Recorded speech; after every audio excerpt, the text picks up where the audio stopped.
E olha só que interessante, essa cliente veio aqui para a gente fazer a primeira sessão dela agora e ela vai ajudar a gente a responder essa pergunta. Porque esse pigmento que vocês estão vendo aqui no fundo, esse vermelhinho, eu sei com quem ela fez essa micro aqui, então eu sei que pigmento é esse que foi utilizado. É um pigmento inorgânico que ele vai oxidar com essa primeira sessão e vai escurecer. Então vamos lá, terminar de fazer essa primeira sessão nessa sobrancelha aqui. Vamos ver como é que vai ficar, provavelmente vai escurecer e aí então eu volto aqui para terminar de responder para vocês essa pergunta. E olha aí, esse é o pós imediato da primeira sessão.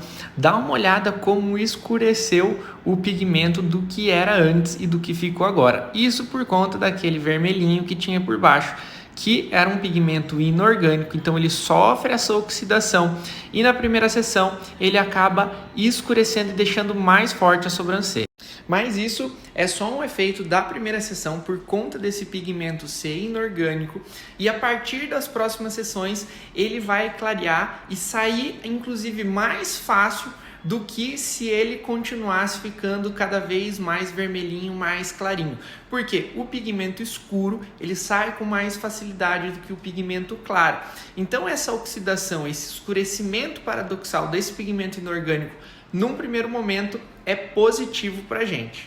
Então, só para concluir a resposta dessa pergunta aqui, é normal ter acontecido isso com a sua sobrancelha numa primeira sessão.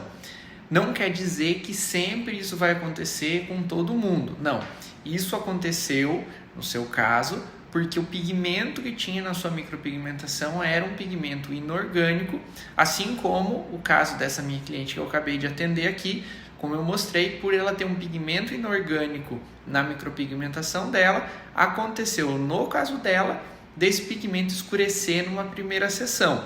Mas nem todo mundo vai ter o pigmento inorgânico lá, em muitos casos vai acontecer o contrário, vai clarear já de primeira, já na primeira sessão.